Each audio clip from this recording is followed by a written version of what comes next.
মধুপুর গ্রামে একটি জঙ্গল ছিল। সেই জঙ্গলের পাশে একটি জলাশয় ছিল। সেই জলাশয় পাশ দিয়ে হঠাৎ একদিন শিয়াল বাড়ি যাচ্ছিল। কিছু দূর যেতেই জল থেকে একটা বিশাল বড় কুমির ভেসে উঠল।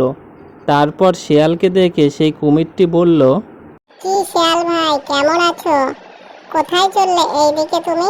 হ্যাঁ ভাই, ভালোই আছি। তা তোর কি খবর? আর বলো না, জলে থাকতে আমার আর একটু ইচ্ছা করছে না। ইচ্ছা করছে ডাঙায় গিয়ে চাষবাস করতে। তা তোমার যখন ইচ্ছা হচ্ছে, চলো এসো একসাথে আমরা দুইজন মিলে চাষবাস করি। ধন্যবাদ ধন্যবাদ। আরে এত ধন্যবাদ দেওয়ার কি আছে? না না, তুমি এক কথায় রাজি হয়ে যাবে আমি তো ভাবতেই পারিনি।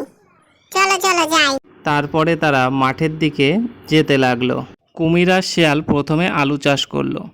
আলু হয় মাটির নিচে আর গাছ থাকে মাটির উপরে। এ কথা কুমিরের জানতো না। সে জানে আলু হয় গাছের ফল। শিয়ালকে ঠকাবার জন্য সে বলে, আলু চাষ তো হলো, ভাগটা কিন্তু আমিই করব। বলো কিভাবে ভাগ করবে? তুমি যা বলবে তাই হবে। তখন কুমির বলল, গাছের আগার দিকটা আমার আর গোড়ার দিকটা তোমার। হা হা হা, আচ্ছা তাই হবে।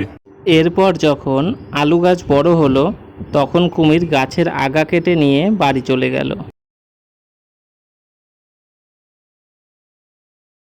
কুমির আলু গাছগুলি বাড়িতে নিয়ে এসে ভালো করে নেড়ে চেড়ে লক্ষ্য করে দেখলো যে সেই গাছের মধ্যে একটাও আলু নেই। আরে, এখানে তো একটাও আলু নেই, ব্যাপারটা কি হলো? দেখে আসি শিয়াল বেটা কি করছে। এরপরে কুমির মাঠে যেয়ে দেখলো শেয়াল পিঠে করে আলু বোঝাই করে নিয়ে যাচ্ছে তার বাড়িতে। এবারে খুব ঠকে গেলাম রে, কি আর করা যাবে, পরের বার দেখবো, দাঁড়া। পরের বার ধান চাষ করা হলো। এবারে কুমির কিছুতেই ঠকবে না। মনে মনে সে ভাবলো, হবে না, খুব ভেবে চিন্তে বুদ্ধি বার করতে হবে। ভাই, এবার কিন্তু আমি আগার দিকটা নেব না, আমাকে গোড়ার দিকটা দিতে হবে, আর তুমি আগার দিকটা নিও। আচ্ছা কুমির বন্ধু, তাই হবে। এখন ধান গাছ বড় হয়ে গেছে, ধান পেকে গেছে।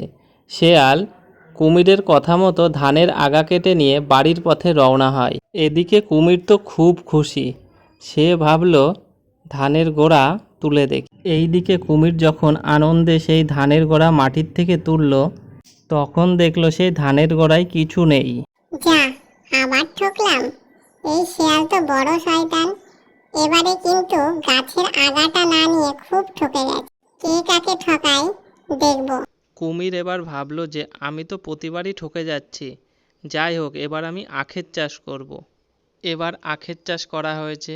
আখ বড় হতেই কুমির তার আখের ভাগ আগা কেটে নিয়ে বাড়ির দিকে চলল। আর শেয়াল মনের আনন্দে আখ চেবাতে লাগলো। কিছুক্ষণের মতো কুমির এসে বলে, তোমার সাথে আমি আর চাষ করব না, তুমি খুব ঠকাও, তোমাকে আমি চিনে ফেলেছি ভাই। তুমি থাকো তোমার চাষ নিয়ে, আমি চললাম, আমি আমার জলে। এই বলে কুমির শেয়ালের সাথে সম্পর্ক ত্যাগ করে সেখান থেকে চলে গেল।